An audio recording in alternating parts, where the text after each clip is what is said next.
하나님께서 갈대아 우르에서 우상장사하고 있던 아브라함을 선택을 하시죠. 그때 나이가 75세입니다. 그 75세 나이에 아비보도 친척 집을 떠나라. 그리하면 이런 것을 해주겠다. 그 비전 하나 들고 갈 바를 알지 못하지만 아브라함이 그가 집을 떠납니다. 그리고 하나님께서 아브라함에게 자손과 땅에 대한 약속을 해요. 그런 거대한 비전을 주십니다. 그리고 이 비전을 보증하기 위해서 하나님과 아브라함 사이에 언약을 체결합니다. 동물을 쪼개고 그 사이로 하나님이 딱 지나가시는 거예요. 그러면 둘 사이에 언약이 체결이 됩니다. 그럼 언약의 당사자들은 삶과 죽음의 서약을 하는 것이죠. 동물을 쪼개서 그 가운데로 지나갔기 때문에 이 언약을 배반하게 되면 너도 이렇게 죽을 것이다. 그렇게 이제 아브라함과 하나님 사이에 계약을 맺습니다. 그 언약식을 하고 나서 아브라함에게 두 가지 보증을 하나님께서 해요. 첫째는 이방 나라에 너희 후손들이 종이 될 것이다. 종이 되는데 400년간 종으로 있다가, 그런데 그냥 종이 아니라 네 자손들이 괴롭힘을 당할 것이다. 그런데 하나님께서 그 나라를 징벌하시고 그 후에 네 자손들이 큰 재물을 가지고 그 나라에서 나올 것이다. 그런 예언을 해요. 그리고 땅에 대한 경계선을 줍니다. 내가 너와 네 후손들에게 줄 땅이 여기서부터 여기다. 애굽 강가부터 큰 강 유브라데까지 네 자손에게 이 땅을 줄 것이다. 하나님은 아브라함과 맺은 이 언약을 지켰어요.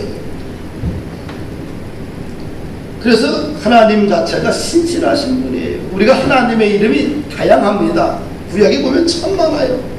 야훼라는 이름이 있고 샬롬이라는 이름이 있고 이레라는 이름이 있고 많습니다. 그 중에 하나님에 대한 대표적인 이름이 여호와 야훼입니다. 히브리어로 야훼. 야훼는 어떤 뜻이냐? 스스로 존재하는 자. 두 번째는 어떤 뜻을 갖고 있냐? 자기의 백성과 맺은 언약을 반드시 신실하게 지키는 하나님이란 뜻이에요. 할렐루야. 그래서 아브라함의 자손들이 애굽에서 400년 동안 이방 나라에서 종로로 타다가 많은 괴롭힘을 당하고 모세를 통해서 출애굽을 합니다. 출애굽할 때에 은금을 풍성히 가지고 나와요. 이 가나안 땅으로 가는 도중에 광야를 지나가게 되는데 람셋에서 지금 이들이 있는 길갈까지 15일이면 걸어가는 길인데 불순종으로 인하여서 그들이 40년간 광야에서 혹독한 떠돌이 생활을 합니다. 그 떠돌이 생활하는 가운데서 하나님께서 그들의 민족을 철저하게 다 지켜요. 먹을 것을 주시지요. 신발이 해지지 않도록 하나님께서 보호해 주시는 거예요. 그리고 광야 40년이라는 시간을 끝나고 나서 이제 요단강을 건넙니다. 근데 이 요단강이 만수 때요. 홍수로 인하여 범람할 때입니다. 그런데 하나님께서 27km 정도를 갖다가 마른 땅을 만들어 가지고 이스라엘 백성들을 건너게 해요. 이 사건을 통하여서 가나안 7 족속들이 벌벌 떨어요. 두려움에 가득 차 있습니다. 요단강을 건넌 이 사건을 역사적인 기념으로 삼기 위해서 기념비를 세우고, 또 정복전쟁 바로 앞에서 전쟁을 앞두고 이스라엘 백성들에게 하나님과의 관계 정립을 요구합니다. 할례를 행하라. 모든 남자에게 다 할례를 행했어요. 그리고 유월절을 지켜라. 애굽에서 출애굽할 때 마지막 10번째 재앙, 그 유월절을 지켜라. 이스라엘 백성들이 하나님의 말씀대로 다 지켰습니다. 다 지키고 이제는 전국전쟁에 나서야 되는데 첫 번째 관문이 여리고성이에요. 이 여리고성은 견고한 성입니다. 감히 그 성을 뚫고 나갈 수가 없어요. 그 성을 통과해야지만 가나안 땅에 들어가게 됩니다. 300만 명이나 되는 이스라엘 백성들이 길갈에 진을 치고 여리고성을 바라봅니다. 그때 여리고성은 있는 사람들은 어떻게 대응하고 있느냐. 1절에 나와 있어요. 이스라엘 자손들로 말미암아 여리고는 굳게 닫혔고 출입하는 자가 없더라. 그래서 성문을 굳게 닫아놓고 여리고에 있는 모든 사람들은 그 성 안에 다 있는 겁니다. 근데 여리고성이 보면 견고한 성이에요. 이 성벽이 두 겹으로 되어 있다고 합니다. 이 바깥의 벽은 두께가 1.8m고 높이가 9.2m예요. 바깥벽과 안벽 그 사이가 4.6m입니다. 그 공간이. 그리고 집들은 두 번째 안쪽 벽 위에다가 집들을 졌어요. 한마디로 여리고서는 거의 완벽한 성체를 가지고 있는 성이지요. 그리고 이 여리고성이 아주 굳게 닫혀 있어요. 왜 닫혔느냐? 5장 1절을 보니까 가나안 7 족속들이 두려움에 벌벌 떨고 있어요. 마음이 녹아내리고 정신을 잃을 정도로 혼미한 상태에 빠집니다. 가나안 7 족속은 키가 크고 장대한 민족이고 훈련된 용사들이지만 두려움에 공포에 사로잡혀 있어요. 왜 그러냐면 이스라엘 민족이 두려운 것이 아니라 이스라엘 민족을 이끌고 있는 보이지 않는 실체 하나님이 두려움이 존재인 거죠. 그래서 그들은 성문을 굳게 닫고 있는 겁니다. 우리가 이 말씀에서 큰 위로를 받아요. 우리 인간은, 나는 연약하지만 내 뒤에서 역사하시는 하나님은 어떻게 돼요? 큰 분인 거예요. 할렐루야. 요셉은 따들이의 자식이에요. 노예예요. 그러나 요셉 뒤에서 요셉을 이끌고 있는 하나님은 위대한 하나님인 거예요. 그래서 요셉 그 자체가 존귀한 사람이고, 다니엘은 그냥 유대민족 사람입니다. 포로입니다. 그런데 포로 청년인데 그 포로 청년이 위대한 게 아니라 포로 청년을 이끌고 있는 보이지 않는 하나님이 위대한 거예요. 그래서 바벨론에서 다니엘과 세 친구들이 존귀함을 받는 사람이 된 거예요. 할렐루야. 우리가 살면서 두려워할 거 하나도 없어요. 어떤 문제 앞에 공포에 떨 필요도 없습니다. 나는 약하지만 내가 믿는 하나님이 위대한 분이기 때문에 그래요. 할렐루야. 그리고 우리가 우리 힘으로 해결되지 않는 견고한 여리고성이 너무 많은 거예요. 인생을 살다 보면 내 힘으로 어찌할 수 없는 문제가 얼마나 많습니까? 신앙의 여리고성, 신앙의 성장에 대해 잘하지 않는 거예요. 죄의 문제를 때문에 날마다 쓰러지고 넘어져요. 신앙의 불성실함, 또 영적 교만으로 인하여서 점점 맨날 무너지고 쓰러지고 부서지는 자신의 모습, 이 여리고가 있잖아요. 또 육신의 여리고도 있을 것입니다. 건강의 문제, 물질의 문제, 자식의 문제, 부부 사이의 문제 등 이 육신의 연약함으로 인하여 생기는 다양한 여리고 문제, 해결되지 못하는 그 견고한 여리고 문제들이 우리 가운데도 있을 것입니다. 또 교회도 여리고가 있어요. 여리고성에 있는데 모든 성도들이 온전하게 성숙하고 자라서 하나님 나라에 걸맞는 성숙함을 가지고 가야 되는데 그러지 못하고 기도하지 못하고 감사하지 못하고 은혜 가운데 살지 못하고 또 교회가 부흥되지 못하고 하나님의 나라와 의를 향해 달려가지 못하고 인간적인 삶 문제에 휘둘려서 시간과 삶을 낭비하는 그런 문제들, 이런 견고한 여리고 성들이 우리의 삶 속에 너무나 많이 있어요. 이런 것들로 인하여 우리 삶이 무너지고 부서지고 슬프고 갈등하고 아프게 됩니다. 그것만 있습니까? 오늘날 불신자들의 마음도 견고한 여리고성처럼 굳게 닫혀 있어요. 예수를 믿으라 아무리 이야기해도 속이의 경일기와 같습니다. 예수 믿으면 천국 갑니다. 너나 가라 이야기합니다. 아무리 천국을 이야기해도 이 땅이 좋고 이 땅에 돈이 좋고 이 땅에 명예가 좋고 이 땅에서 누리고는 쾌락이 좋은 것입니다. 불신자들은 오늘날 목회자들과 성숙하지 못한 성도들의 은혜에서 그들이 불신의 벽이 높습니다. 그래서 그들의 마음의 벽이 아주 견고해지고 그들의 마음의 벽이 닫혀 있습니다. 이런 여리고 성들이 너무 많은 거예요. 개인의 문제든 가정의 문제든 교회의 문제든 국가의 문제든 이 여리고성이 참 많다. 무너져야 되는데 이 견고한 여리고성, 아주 닫혀있는 여리고성들이 너무 많아요. 하나님께서 공교롭게도 내일부터 금요일 오전까지 우리 교회에 서울신학대학 전도폭발팀 전도사들이 70명과 우리 교회에 와서 숙식을 하며 전도하게 됩니다. 이들이 내일 온 것이 아니라 3주 동안 와 있었어요.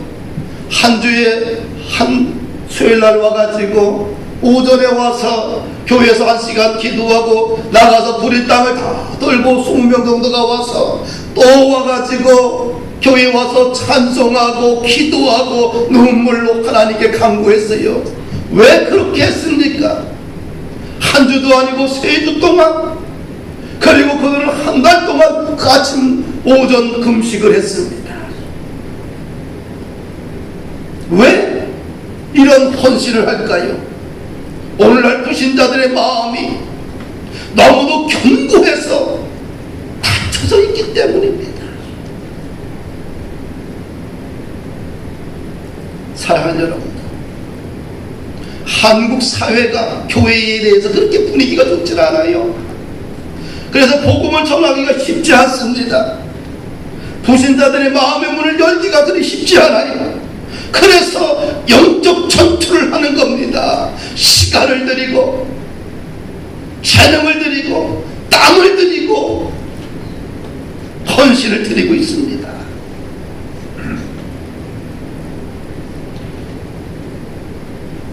어떤 사람은 이렇게 생각하고 뭐 이렇게 더운 날에 휴가 끝나자마자 예전에도 없던 일들을 하냐고 속이 기분 나쁘지만 말도 못하고 있는 분들 분명히 있을 거예요. 근데 생각을 좀 바꿔야 돼요. 나도 요번 기회에 참석해서 정말 은혜 한번 좀 받아보고 한번 전도 한번 해보자. 만약에 교회가 영적 부흥을 위해서 부흥회를 부흥회를 한번 해보십시오. 강사분을 2박 3일 초청하는데 300만 원이 들고요. 그 다음에 방을 얻어줘야 되고 밥을 해줘야 되고 들어가는 비용들이 참 많아요.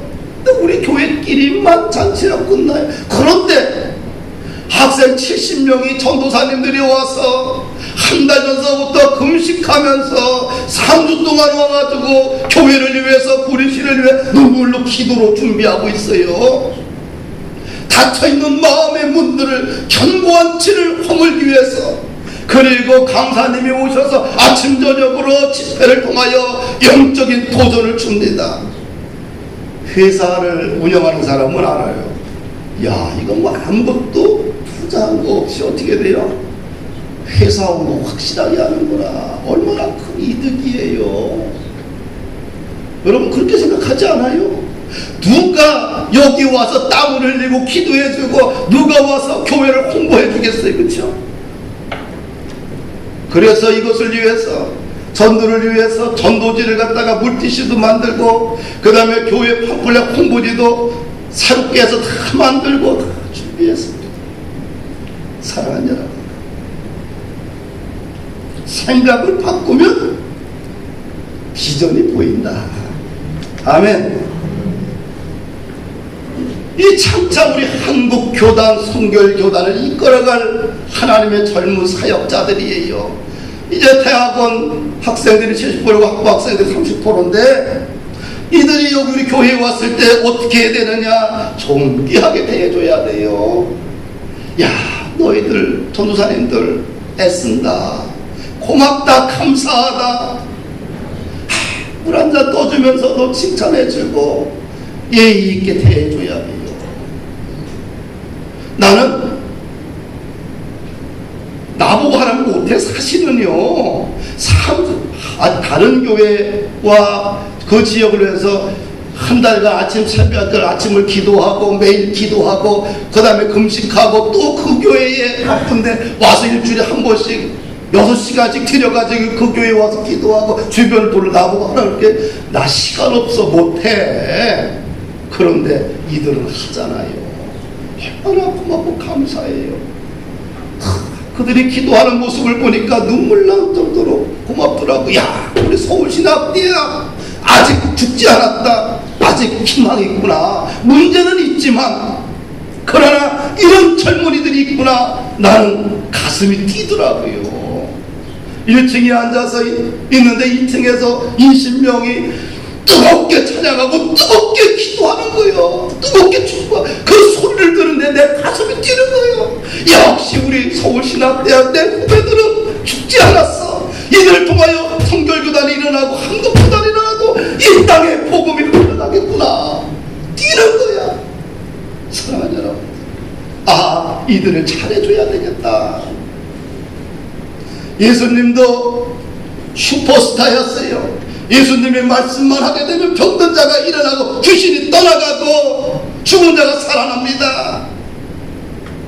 자기 고향에 가서 많은 병든 자를 치료하고 싶어 갔는데 고향 사람들이 목수의 아들이라고 거부하는 거예요.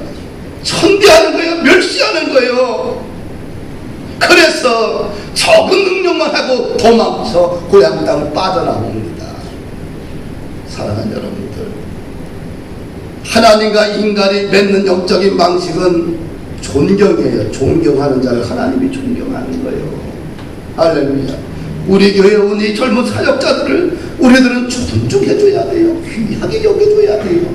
그래야지 그들이 마음에 힘을 얻고 열심히 전도하자, 열심히 한마디라도 더 교회를 홍보해주고 하나님을 나를 왜 애쓸 거 아니겠어요. 할렐루야. 그 먼 기회에 내 가정에 있는 이 견고한 진들, 열일고성과 같이 굳게 닫혀있는 것들이 있다고 한다면 하나님, 이번 기회에 이 견고한 일이 무너지게 하여 주시옵소서. 불신자들의 마음이 길가바처럼 딱딱하게 굳어 있습니다. 불신자들의 마음이 가시밭처럼 상처와 재물과 염려로 걱정으로 가득 차 있습니다. 불신자들의 마음이 돌밭처럼 금방 복음을 들어서 기뻤다가 금방 해가 나니까 다 말라 죽는 것처럼 왔다 갔다 합니다. 이번 기회에 나와 교회와 우리 민족과 우리 식당에 열일고성과 같은 이 견고한 진들 문을 꽉 닫아놓고 있는 그 견고한 진들이 다 무너져 내려가기를 축복합니다. 아멘. 두 번째로 오늘 본문에서 또 느끼는 지혜가 있다고 한다면 2절 말씀입니다. 어떻게 해서 여리고성이 무너질 수밖에 없었느냐, 그 이유가 나옵니다. 함께 읽습니다. 여호와께서 여호수아에게 이르시되 보라, 내가 여리고와 그 왕과 용사들을 내 손에 넘겨주었나니. 할렐루야. 여리고성이 왜 무너졌느냐? 무너질 수밖에 없었던 이유가 뭐냐? 하나님께서 모든 것을 다 여호수아에게 넘겨주셨어요. 할렐루야. 문제는 그냥 해결하면 돼. 하나님이 그 문제를 키를 나에게 주면 되는 거예요. 할렐루야. 특별검사가 왜 무서운 줄 아세요? 대통령과 국회가 그에게 모든 권한을 줬기 때문에 어떤 압력도 없이 수사할 수 있는 권한이 있기 때문에 무서운 거예요. 대단한 거예요. 초헌법적인 기구 아닙니까? 그럼 무엇이든지 다 조사할 수 있는 거예요. 마찬가지로 17성과 왕과 용사들을 다 누구 손에 맡겼어요? 여호수아에게 하나님 다 맡겨버렸어요. 그래서 무너질 수밖에 없는 거예요. 할렐루야. 하나님이 맡겨주시면 하나님의 능력을 맡겨주시면 다 할 수 있는 거예요. 할렐루야. 우리 기도합시다. 하나님, 나에게도 이 모든 이 견고한 죄를 무너뜨릴 수 있는 능력을 나에게 주시옵소서. 할렐루야. 회사에서 일이 있다. 하나님, 이 문제를 도망가는 게 아니라 하나님, 이 문제를 내가 해결하겠습니다. 나에게 이 문제를 해결할 수 있는 지혜와 능력을 주시옵소서. 생각을 바꾸십시오. 아멘. 할렐루야. 아멘. 3절과 7절을 보게 되면 하나님께서 구체적으로 여리고 성을 공격할 수 있는 전략 지침서를 내려보내요. 성을 매일 한 바퀴씩 돌아라. 그리고 제사장들은 1제사장 7명이 7 양강나팔을 잡고 언약궤 앞에서 나가서 매일 돌다가 7째 날에 성을 7번 들고 나팔을 불 때 나팔 소리가 틀리게 되면 모든 백성들은 큰 소리를 쳐라. 그리하면 그 성이 무너질 것이다. 하나님의 방법과 인간의 방법이 아주 다르다는 것을 느끼게 됩니다. 참 하나님의 방법이 참 미련합니다. 근데 그 미련한 방법을 여호수아에게 말해요. 이사야 선지자가 우리가 왜 하나님을 찾아야 되느냐, 왜 우리가 하나님을 자꾸 기도해야 되느냐, 내 생각이 너희 생각과 다르기 때문에, 내 길이 너희 길과 다르기 때문에, 하나님이 우리와 다르기 때문에 기도해야 된다는 거예요. 할렐루야. 고린도전서 1장 25절 말씀을 보니까 하나님의 어리석음이 사람보다 지혜롭고 하나님의 약하심이 사람보다 강하느니라. 우리가 왜 하나님의 방법을 찾아야 되고, 왜 하나님의 방법대로 살아야 되고, 왜 믿음의 원칙대로 살아야 할 수밖에 없느냐? 인간의 지식보다 하나님의 미련함이 더 지혜롭기 때문에 그래요. 할렐루야. 전도 참 미련한 방법이에요. 이렇게 더운 날 땀을 흘리고 가서 전해야지만 전도가 되냐? 뭐 고상한 방법 없냐? 차도 한잔 마시면서 우아하게 대접받으면서 그냥 시도 이야기하고 국제 정세도 이야기하고 뭐 사업도 이야기하고 서로 이러면서 좀 물론알람하게 전도가 되면 좋은데 이렇게 되지 않는다는 거예요. 그래서 하나님은 전도라는 미련한 방법을 통하여서 영혼을 구원하고자 하셨다는 거예요. 할렐루야. 그래서 고린도전서 1장 21절 보니까 하나님의 지혜에 있어서는 이 세상에 자기 지혜로 하나님을 알지 못하므로 하나님께서 전도에 미련한 것으로 믿는 자들을 구원하기를 기뻐하신다. 세상 사람들은 자기 지혜로 하나님을 알지 못해. 그래서 전도라는 미련한 방식을 통하여서 하나님은 영혼을 구원하기를 기뻐하신다는 거예요. 할렐루야. 근본 전도 집회를 통하여서 어떤 역사가 일어날지 나도 모르고 여러분들도 몰라요. 아무런 반응이 없을 수도 있고 있을 수도 있고 몰라. 그런데 하나님이 우리에게 이것을 허락하셨다고 한다면 우리가 할 수 있는 일은 뭐예요? 순종하는 길밖에 없어요. 그러다 보면 이 미련한 방법이 있지만 밥을 하려고 얼마나 힘들고 준비하는 사람 얼마나 힘들고 이것저것 힘든 일이 얼마나 많아요. 그런데 이 미련한 이 전도를 방식을 통하여서 한 명이라도 예수 믿고 구원받는다고 한다면 얼마나 귀한 일이 있겠어요. 할렐루야. 그래서 순종의 제사보다 낫다고 하지 않습니까? 신앙에서 믿음을 빼놓으면 무엇이 낫습니까? 신앙에서 믿음을 빼버리면 남는 것이 아무것도 없어요. 덧없는 이론만 구성합니다. 우리가 믿음 생활할 때, 신앙 생활할 때 믿음이라는 요소를 확 빼버려 예수 그리스도를 믿는 그 믿음을 확 빼버리게 되면 남는 게 뭐가 있어요? 없어요. 무성한 이론이 사람의 영혼을, 그 상황을 바꿀 수 있는 힘이 있습니까? 없어요. 믿음은 불가능을 가능케 하는 영적 에너지를 줍니다. 할렐루야. 예수님이 12회를 혈루증으로 고생하던 한 여인이 있습니다. 모든 돈을 낭비하고 모든 시간을 낭비하고 그렇지만 병이 더 중해졌어요. 이 여인이 생각을 합니다. 예수님의 옷자락에 손만 대도 내 병이 나을 것이다. 손을 딱 댔어요. 병이 딱 고침받은 거예요. 예수님이 이 여인에게 말합니다. 딸아, 네 믿음이 너를 구원하였으니 평안히 가라. 할렐루야. 말 못하는 귀신 아들을 둔 아비가 아들을 데리고 제자들에게 왔는데 제자들이 고치지 못했어요. 그런데 귀신 들린 아들을 데리고 예수님 앞에 오니까 예수님을 보자마자 귀신이 경련하고 그 땅에 엎드려 구르고 거품을 흘려요. 예수님이 더러운 귀신을 향하여 명령합니다. 말 못하고 못 듣는 귀신아, 내가 내게 명하노니 그 아이에서 나오고 다시 들어가지 말라. 귀신을 명령하니 막 귀신이 떠나갔습니다. 그러면서 그들에게, 제자들에게 이런 말을 해요. 예수께서 이러시되 할 수 있거든이 무슨 말이냐? 믿는 자에게는 능치 못할 일이 없느니라. 할렐루야. 우리가 하나님의 방식을 믿어야 돼요. 요즘은 너무나 인본주의 우상시대를 살아요.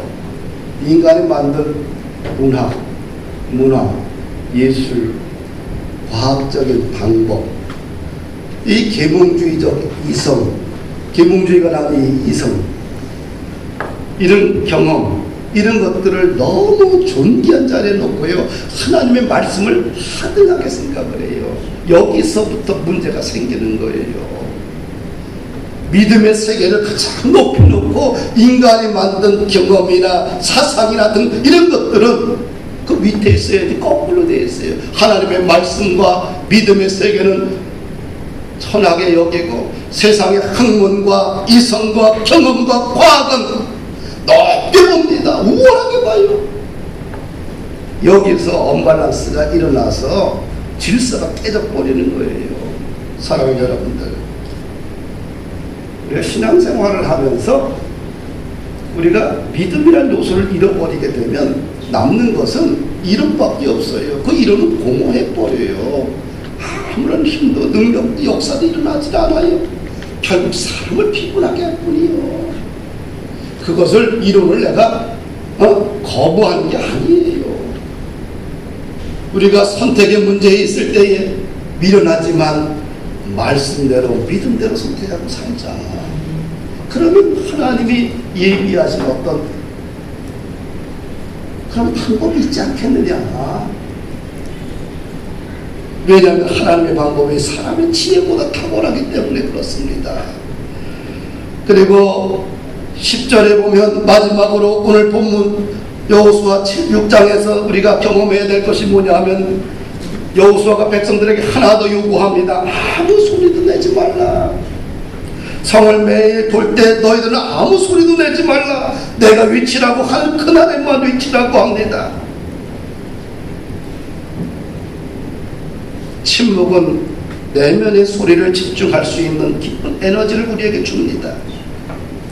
긍정적인 말은 잘 퍼지지 않지만 부정적인 말을 퍼지기 시작하면은요, 공동체가 하루아침에 깨져버려요.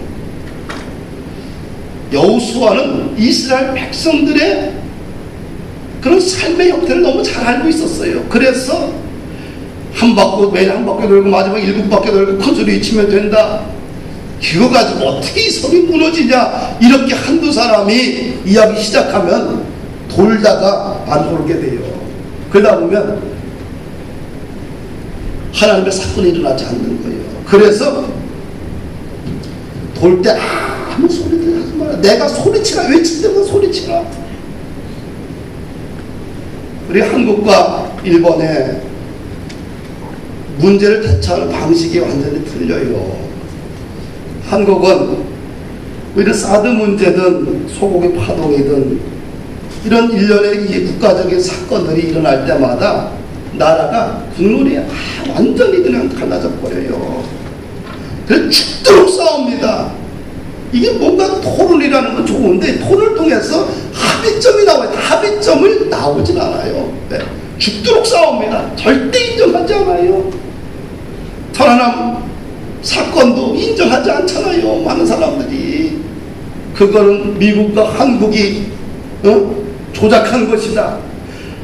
이 땅의 젊은이들을, 이 땅의 군함을 우리 한국 사람이, 미국 사람이 그걸 파괴했다고 그래요.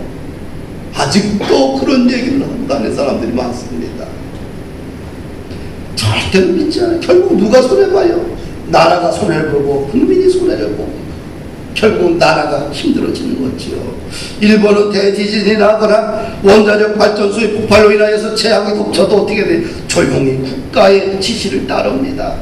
위기를 지혜롭게 잘 극복하는 모습을 보면서 우리는 좀 배워야 되지 않겠느냐. 사랑하는 여러분들, 신앙생활 할 때요, 하나님을 향하여서 부정적인 언어는 별로 그렇게 인생에 도움이 안 돼요.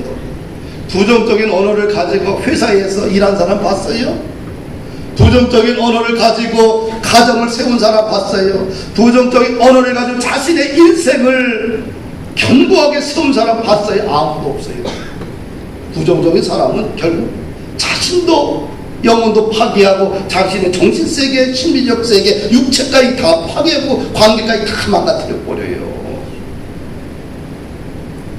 하나님, 예수님께서, 여호와께서 말합니다.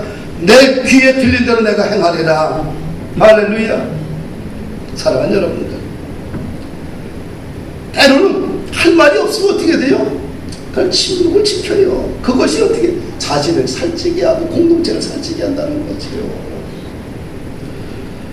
결국은 이스라엘 백성들이 순종을 함으로 인하여서 어떻게 돼요? 견고했던 여리고성이 하나님의 말씀대로 무너져 버린 거예요. 할렐루야. 그래서 말씀을 마칩니다. 우리 기독교에서 믿음과 순종이라는 이 단어를 빼버리면 남는 건 아무것도 없어요. 무성한 이론만 남아요. 무성한 이론이 우리에게 기적과 역사를 가져다 주지 않습니다. 말씀은 믿는 거예요. 말씀은 믿고 순종하는 거예요. 그럴 때 민족도 세워지고 우리 일터와 가정도 세워지고 교회도 세워지고 삶이 견고하게 세워질 줄 믿습니다. 다음 주 한 주간 승리하십시다. 그리고 나도 내 가정 한번 세워야 되겠다. 무너져버린 견고했던 모든 것들을 예수의 이름으로 선포하고 한번 세워보자. 그런 꿈과 도전을 가지고 한 주가 승리하기를 주님의 이름으로 부탁을 드립니다.